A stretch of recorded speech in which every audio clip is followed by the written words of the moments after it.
Hi there, and welcome to my review of the Aputure MC, a small and surprisingly versatile light that was designed for video but can certainly be of interest for photographers as well.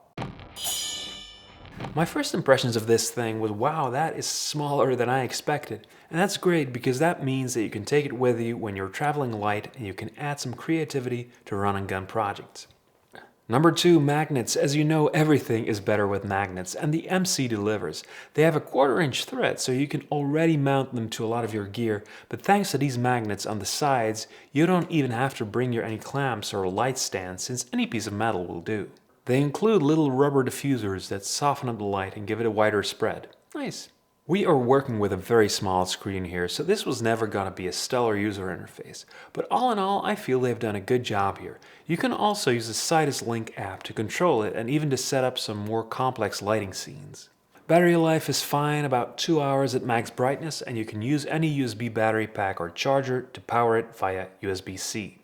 That's right, USB-C, and that is quickly becoming a must for me. It's 2021, it's too late for any serious hardware to still come with micro USB.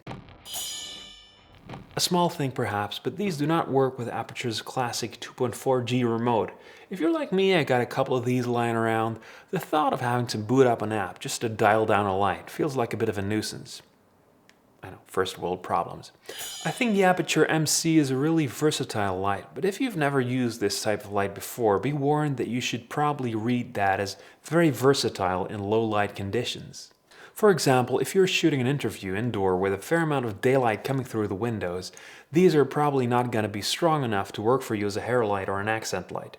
Not that it would be fair to expect that from such a small light, but if you're new to this, it can be hard to know what to expect.